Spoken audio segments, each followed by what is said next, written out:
Hello and welcome to Hot Issues, and this week we are going to be talking about the new patriotic party, the state of the party, preparations for the contest for executives, the future of the party, 2012 elections, policy issues, and many more. And we are particularly fortunate to have somebody with us in the studio who should know it all. He was in the trenches from the very beginning. He worked for the re-election of President Kufuor and is playing a very, very key role in the party today. Welcome to Hot Issues.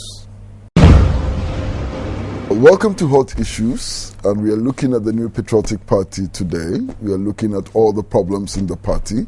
We are looking at its fortunes. We are looking at its future, and so on.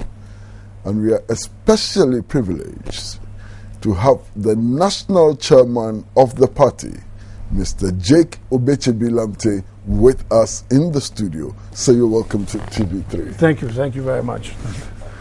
What would you say is the state of the party, the new patriotic party?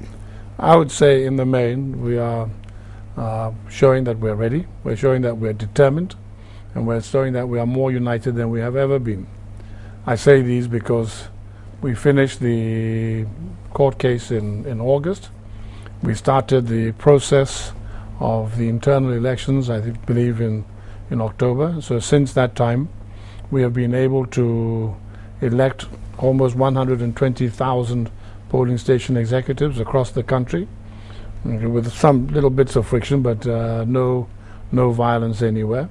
We have been able to successfully elect over 90% of our constituency executives, and inshallah we are on course to being able to elect our regional executives, and then some 5 weeks after that the national executives.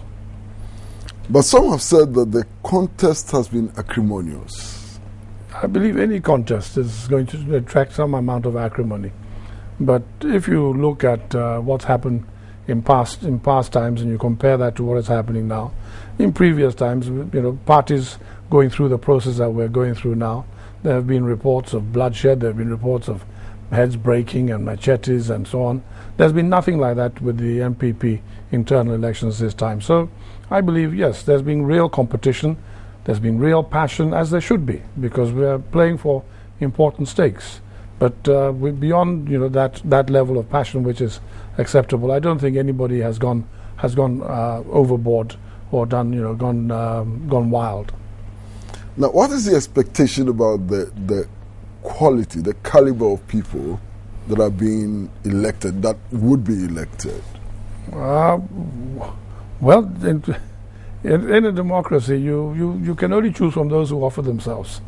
So you can turn around and you say that so-and-so would make a wonderful national chairman, but so-and-so is actually not standing for election. So you have to choose from those who are offering themselves. And you have to choose, hopefully you choose the best of the ones that are offering themselves.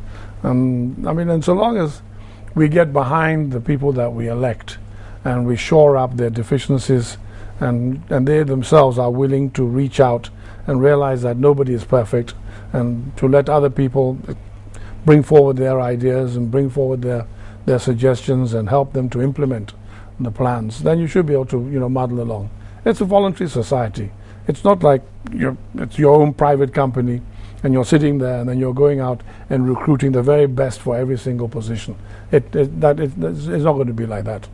But in any case, what are the qualities that you expect of leadership at the grassroots level that will help push this party forward? Commitment to Ghana, commitment to the advancement of Ghana, and the commitment to the values and the vision of the new patriotic party, and the realization that it is those values and that vision which are better for Ghana, and therefore determination to make sure that the new patriotic party wins elections. It wins elections we have a new patriotic party president, and we have a new patriotic party member of parliament in the constituency in which you happen to be the grassroots member.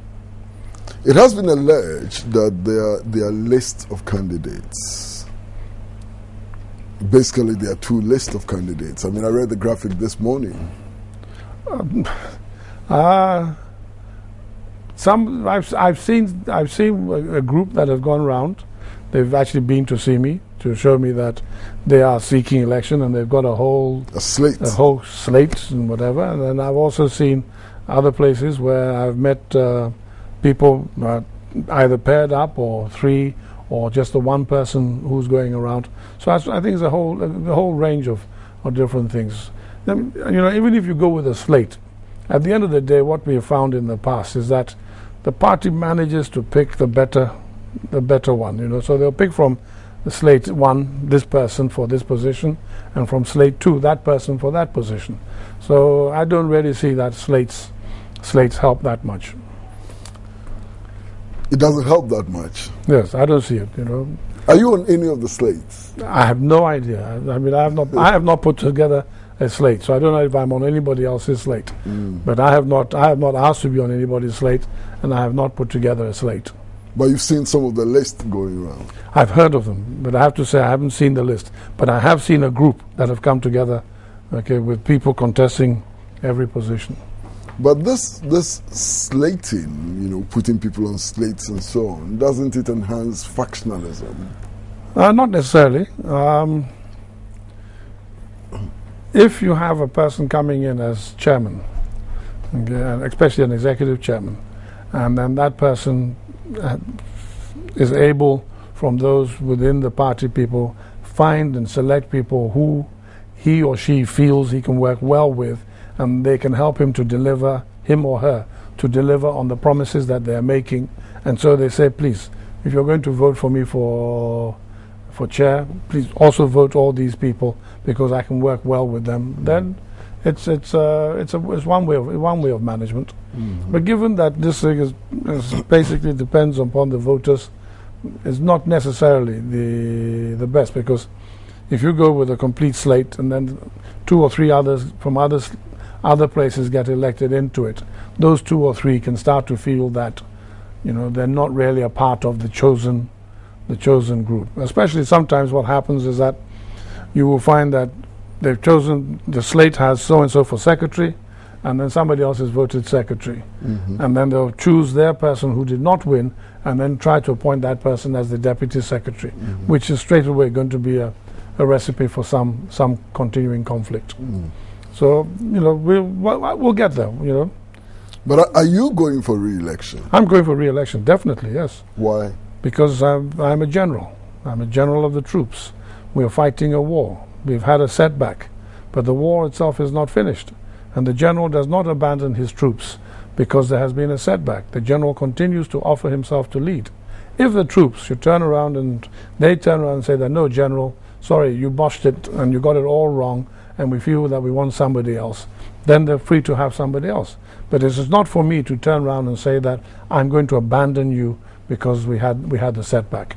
So you see it as an obligation? It's an obligation and an honor. And also, at the end of the day, I'm committed to the victory of the New Patriotic Party and the enactment and implementation of our vision. And I feel that I come to the chairmanship this time better equipped, better qualified than I was 4 years ago. 4 years ago, I brought the experiences that I had. I had experiences as a regional chairman 3 times. I had experiences as a national campaign manager, successful in both places, twice the national campaign manager, and successful in that and successful in my regional chairmanship, and all the life experiences I had before that. I come now with all of those still intact, plus the fact that I've had 4 years in this job of national chairman. And because any job you go to, you have to learn how to do it. So over the last 4 years, I've been learning more and more about the chairmanship, and I hope getting a little bit better at it because of what I've learned. So I bring that experience. And then critically, in 2012, we got more votes than NDC, and yet the election was not declared for us. So we made a mistake. We did something wrong. We didn't get something right. If we repeat it, then it becomes a mistake. If we don't repeat it, then it becomes experience. I spent 8 months in that courtroom going through the evidence that we were bringing, analyzing it, and realizing some of the things that we did not get right. And hopefully I have learned from those, and I can share my learnings with the party to make sure that we are better prepared for the battle in 2016, and inshallah, a victory in 2016. But if you look at the official declaration of results, you got more votes at the parliamentary level, not at the presidential level. We got 121,000 more votes than the NDC when you compare at the parliamentary level. Yeah, we compare, and that is a critical place because all parties are present. Mm-hmm. Candidate John Mahama was able to make up that deficit of 121,000, plus get another 300,000 votes on top, so that he got some 8 to 10% more votes than his party. Mm-hmm. Now, in his parliamentarians. Than his parliamentarians, his party in parliament. Mm-hmm. Okay, now, it's natural for a president to get more. 1%, 2%, maybe 3%. But 8 plus percent, no, that's not natural.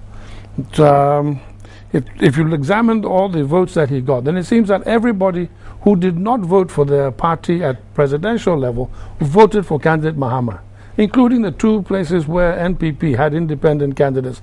They too, even though they had been campaigning for Akufo-Addo and their independent MPP parliamentarian, they too came and voted for candidate Mahama. Okay, that I do not believe, again, is possible. But it's not unusual. I mean, it's if it was not unusual, then there would be no question about it. But it's so unusual that we took it to court and we were able to persuade 5 out of the 9 judges that indeed it was not only unusual, it was irregular. And that it was so irregular that there should be some form of rerun. So, that's why I say that we can't claim victory, but we have to realize that we did well enough to be able to build on it, to be able to aspire to victory in 2016. So let's go back to the days when you were national campaign manager of the New Patriotic Party. There were a number of constituencies in which President Kufuor got far more votes than the candidates for parliament.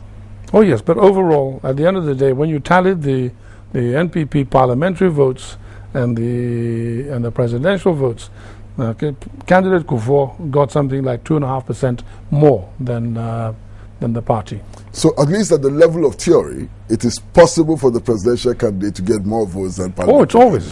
Always, and there's no problem about that. Mm-hmm. The question is whether it's reasonable to have 8% or more than your parliamentary vote, and that one is where the whole situation is. But all elections are not the same. No, there are different personalities. There are different things that come into play. And that's why I say that we were able to go to court and establish that the probable cause for that extra 8% were the irregularities that we persuaded 5 out of the 9 judges had occurred.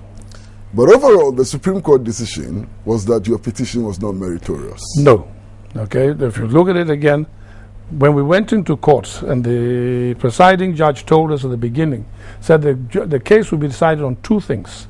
1, were there any irregularities? 2, were those irregularities of sufficient quantity to have affected the election results?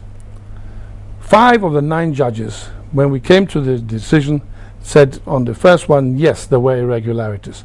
5 of the 9 judges said on the second one, yes, they were of sufficient quantity to have affected the overall results and that there should be some form of rerun. Unfortunately, when the presiding judge decided to read the judgment, he changed it from the 2 things he had asked us to prove at the beginning to saying that when we had come and we had broken up the irregularities into 6 lots, they were now going to vote on each one of the lots as a separate issue. Okay, and that is, I mean, if I say that you are dangerous, driving dangerously, and then I quote instances that on this place you overtook recklessly, on that place you cut in front, on that place you drove over a zebra crossing, on this place you did whatever. Okay, at the end of the day, it is the sum of these that decides whether you are driving dangerously or not. And if out of the 6 I brought, 3 of them say that you are driving dangerously, and 3 of them say no, they were not driving dangerously, the 3 is still sufficient to be able to say yes, you were driving dangerously, and therefore something should happen to you. And this is what the majority of the judges decided. Unfortunately, as I say, because the goalposts had been moved, we didn't get the decision. Be that as it may, okay, our candidate, Nana Akufo-Addo, with the support of the National Executive and the National Council, went ahead and said that we would not seek to go for a review. We would let the matter move on. We had done what we wanted to do, what we could do to strengthen democratic practice in this country. But if the goalposts were changed, those goalposts were changed by the Supreme Court itself. But they were changed.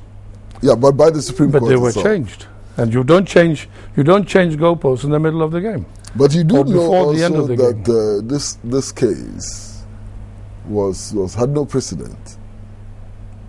It was a groundbreaking case. So the court itself, in several instances, made the rules as it went along.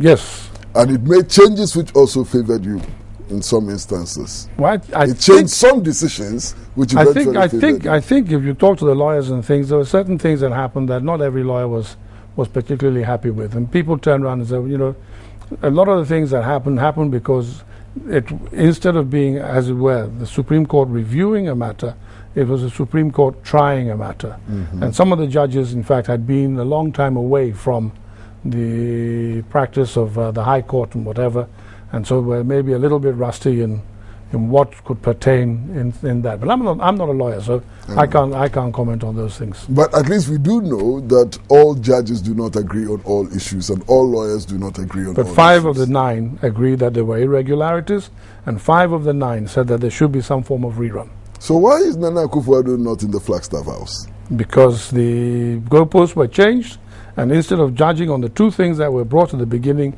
they said they were going to judge it now on each of the different instances that we brought to prove that there were irregularities and to prove that the irregularities covered this number of votes. So overall, the effect of the decision of the Supreme Court is that President Mahama is the president. That's what they said, and we accepted it. We said we wouldn't go for a review.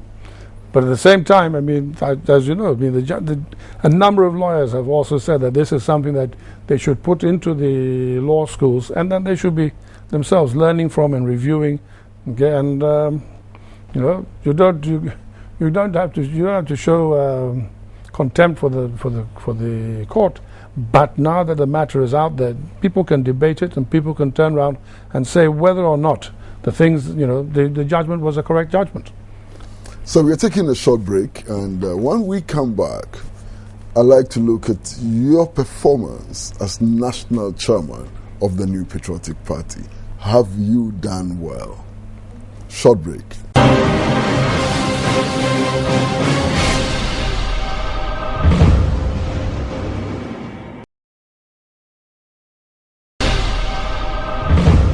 Welcome back to Hot Issues, and as I indicated in the beginning, we are especially privileged to have Mr. Jake Obetsebi Lamptey himself talking to us about developments in the New Patriotic Party, its expectations for the future, what may have gone wrong and what he did right, and so on. Sir, you've been national chairman of the New Patriotic Party for some time. What are your achievements? Oh, you know, I've always been a little bit shy about touting one's achievements, but it seems that if you don't blow your own horn, nobody will blow it for you. It's not just my achievements. I led a team. I led a team at the national executive level. So what were the team's achievements? Okay.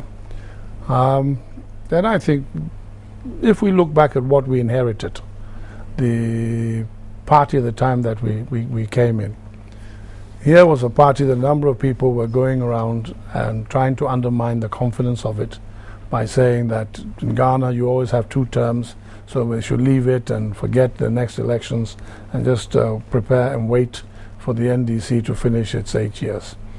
Okay? I believe firmly that if you wait and you don't challenge, you have a situation where you will lose. People will just drift away because they cannot sit there for 8 years, you know, basically doing nothing. So at least we were able to galvanize the party towards getting behind us and contesting fiercely the 2012 elections. We were able to do a number of things. Given, you know, we had tremendous challenges, financial challenges. When we came in, the cupboard was bare. Those, you know, I don't want to talk about the party's finances that much, but you know, the cupboard was bare. We had we had very little to work with. However, within 6 months, we were able to organize the largest presidential primaries that Ghana has ever seen, and that in fact has probably occurred in Africa, where 120,000 people across all the constituencies in Ghana went and voted for the party's presidential candidate. Voted without rancor, without violence, voted very peacefully, and showed a really united party, united behind the candidate that it chose. We were able to organize the parliamentary primaries in such a way that we emerged from them ultimately with only, I believe, 2 persons deciding that they would go as independents, NPP independents. Now that compares to the double figures that we had in 2008, which really undermined us at so many different constituencies. So we're able to do that one peacefully. In the face of the most incredible spending by any party in this country, in the 2012 elections, we were able to get more votes than the NDC at the parliamentary level. We beat them, as we said earlier, by 121,000 votes. They had more seats than you had. Yeah, that's because of the nature of the beast. That's because of what we have to concentrate on fighting as we move forward. That the thing has been slewed in such a way that the members of parliament are representing empty land, mountains, forests and lakes, instead of, as they're supposed to do under the terms of the Constitution, representing people. An MP is supposed to represent people, not supposed to represent just empty land. Okay, and that is something that we have to focus on in parts of the things that we need to be working at between now and 2016 to try and get the democracy, to improve the democracy. But the Constitution says that constituencies are determined on the basis of land size and population. No, on population. Not just population. On population, and then you take into effect the land size.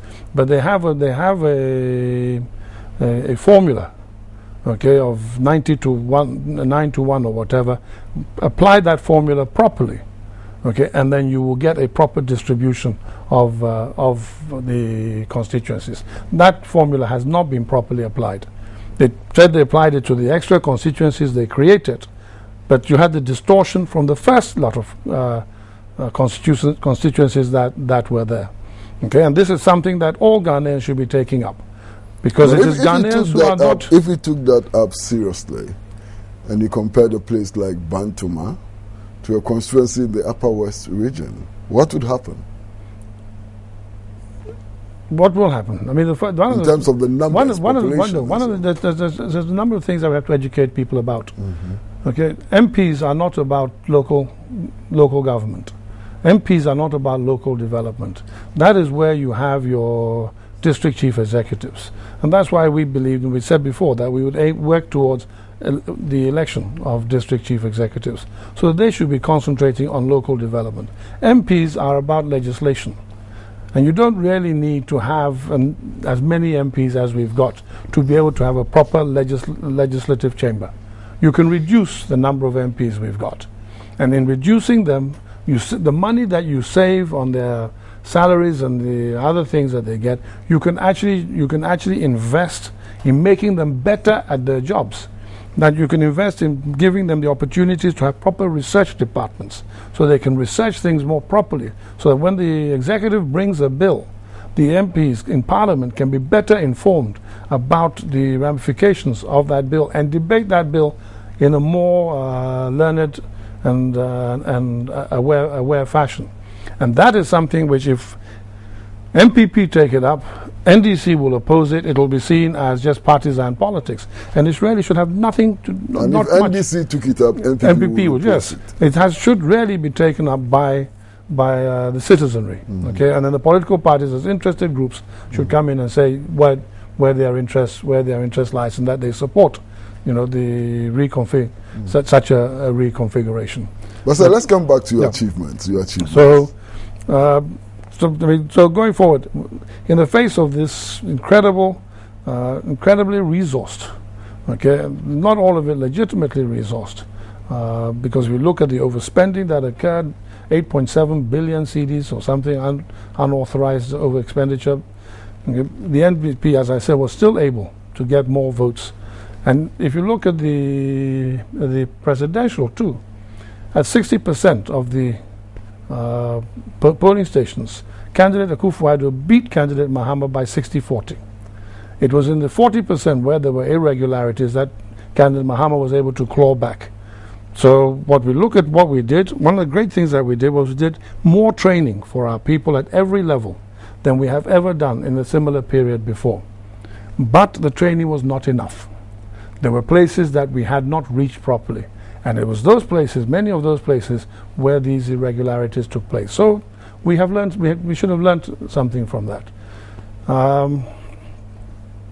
We were able to have the party so trained and so organized that within 21 days of the declaration by the EC of the presidential results, we had collected from around the country 24,000 out of 26,000 polling station results sheets, the so-called pink sheets, in time for the analysts to analyze what was on them and the lawyers to build a case that, as I said, I believe was originally successful inside the Supreme Court.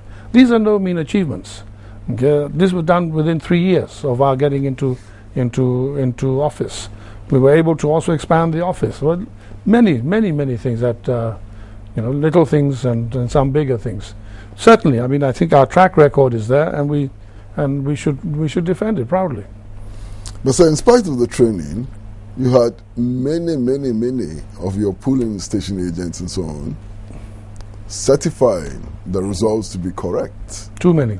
The results that you contested, your polling agents, in spite of the training, certified them to be correct. There were too many instances like that.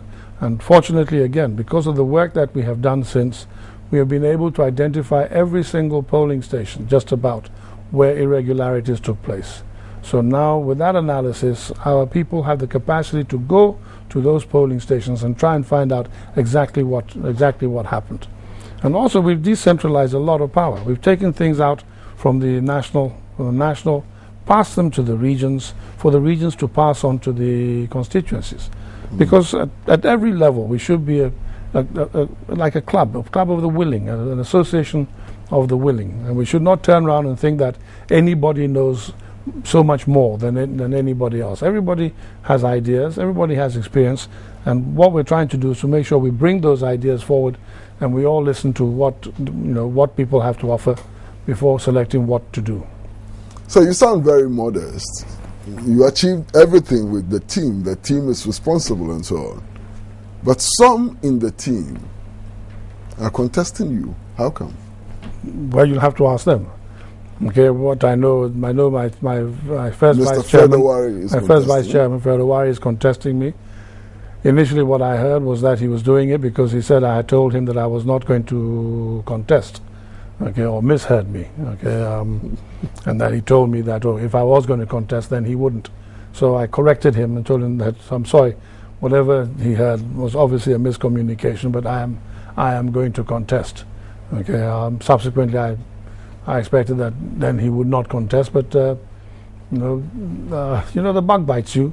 You decide that you too you want to be boss small. So it's okay. There's not a problem with it. I mean, he has to come now and say what it was that he would have done had he been chairman, or what is it that he's going to come and do once he is chairman, and then the party will judge. There are allegations, speculation, whatever, that there is a certain divide between the current executive and a faction supposedly led by former President Kufuor. Is it true? Between the current executive and the national a faction executive led by former President Kufuor? I don't think so. Well, if it's a fact, if you say that President Kufuor is leading a faction, I'm not aware of it.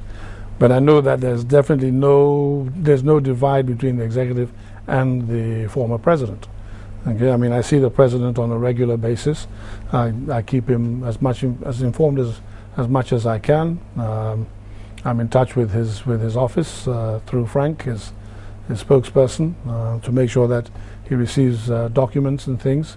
He attends our national executive and national council meetings, you know, and he's told me that he's not getting involved anymore. That he previously, you know, even when he hasn't been involved, people have been using his name and slandering him, and that he's going to keep out of it. So he's not supporting any candidate. He's told me that he's not supporting any candidate. Do you believe him? Sorry? Do you believe him? Well, why would I fail to believe my former president? And your friend? And my friend, yes. Yes. I mean, it would be, you know, I'd be the height of disrespect. Have people gone through the formal processes to establish their candidacy? We have a thing where before you can stand for any office in the party, you must be vetted. Unfortunately, as far as I'm concerned, the level of vetting leaves much to be desired. And we haven't really codified some of the things for which you should not. You know, I mean, if somebody runs against the party, and then that is dismissed from the party and then is allowed to rejoin, I don't believe that person should immediately be allowed to come in and contest as an officer of the party. Okay, but all these things should be codified. You know, the Constitution allows for, you know, rules and regulations to be formulated as we go along, and we should be doing that on a more conscious level. I would like to see more accenting on the vetting. However, we do know also that the vetting, if you're not careful, is used as a weapon against certain people. So that you find the candidate who is qualified will come along, and then in the vetting process, those who don't want that candidate will find something and then say that no, we're disqualifying you. And then that disqualification leads to huge disruption. So basically our attitude has been, you know, unless it's a really grave fault, don't disqualify. Let the electorate do the disqualification. Go out there and tell the people why they should not vote for this person because he did this. And if they feel as aggrieved about it as you do, then they won't vote for that person. They'll vote for one of the others. For your presidential slot, so far, about 12 people have declared their intention to contest. Really? What does your Constitution say about numbers of people who can contest? The Constitution now says, after the famous 17, that we will have the actual primaries will have a maximum of 5. So that should there be more than 5, there is a pre-selection process handled by the National Council, who will vote and reduce the. So if there's 12 who come forward, then the National Council will do their pre-qualification vote, and then they'll come out with the first 5 on their vote, and those names will be the ones who will be allowed to go forward. Isn't it possible that the preferred 5 of the National Council may not be the preferred 5 of the 100 and so persons who are entitled to vote? Well, you know, you pass rules and laws and things in reaction to what has happened. Last time we were in office and we had 17 people. Okay, it was painted. Therefore, there was so much money in it. That's why there were the 17. Now you're in opposition, and you have telling me 12. Okay, where is the money? I mean, it may well. There could be a lot more. There could be a lot more. Yeah, it could be 30 or 40 by the time we finish. Okay, but some of these things. I mean, if you look at the internal, the executive elections, there's been a lot of competition for those places. Okay, and definitely in those places, people are not doing it for the money. So maybe people really are doing it because they believe that the party is going to win, and they're committed to being part of that success. Are you supporting anybody for president? By reason of my office, I cannot answer that question except to say that I am not. Okay, I mean, I have I know who I support. So there's somebody that you would like to be. I know who I believe is the best person, okay, to contest the 2016 elections. Okay, but I'm not free to comment on that publicly or any other way, and I'm not free to be seen to be tilting the playing field in favor or favor of the person who I think, or against anybody else. Okay, my whole thing is that basically to be completely fair, to realize that the party has the wisdom. The party is supreme. Yeah, no, but also it has the wisdom.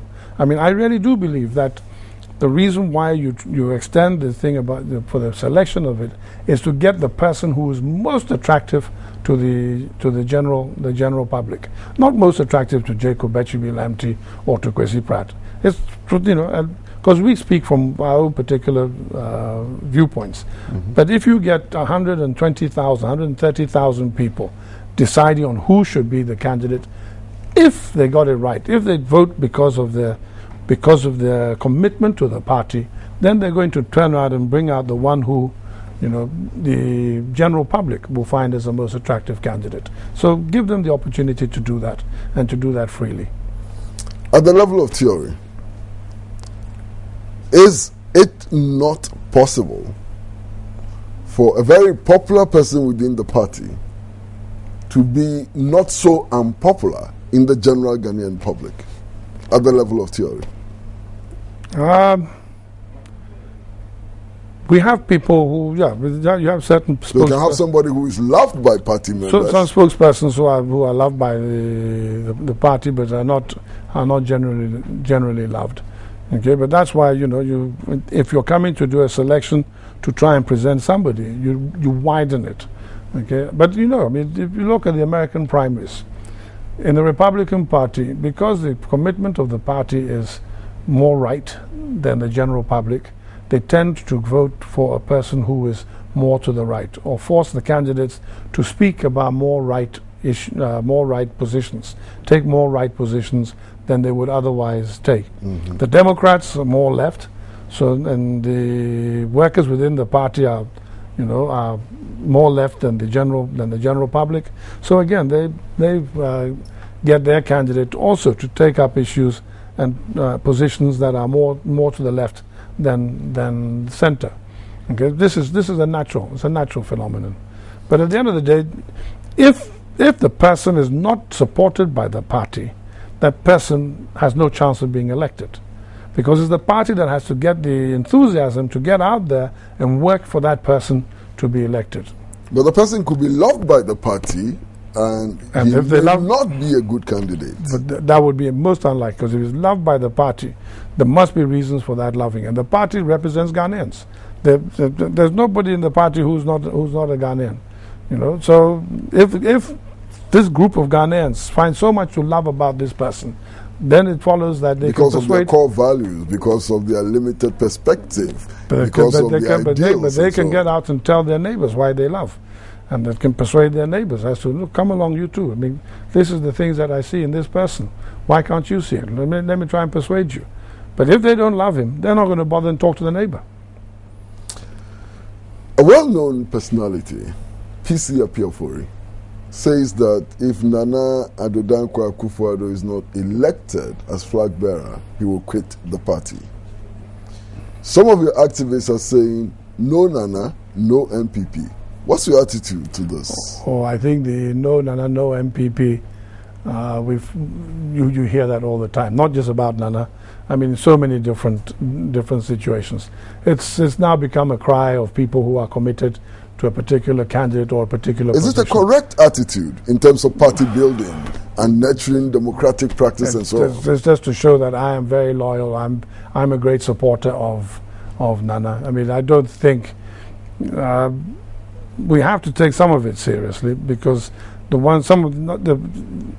are differences. Some people are saying it because they want to show that they are Nana supporters, and then if you go around in town, you hear it from some other sources, okay, which are not committed party workers. Then that one you have to really sort of listen to it a little bit more seriously. There is also Nana Ohini Into, who has said that the processes, especially the decentralization of the process, is aimed at serving egos, large egos in the party, and is tilted to the benefit of the current executive. You know, IDIOT. I have a word to describe a statement like that, but I'm not allowed to say it, okay, because I'll be You're on television. I'll be insulting, you know. Yeah. But which ego does it serve? To decentralize power. If you turn around and say you're going to share the power, you're going to get the power to go closer and closer to the grassroots, then what ego is that serving? You know, unless it's serving, for me, the only ego is serving the egos of all your supporters, that they feel more and more that they own the process. So really and truly, I find that argument extremely strange. And also, I mean,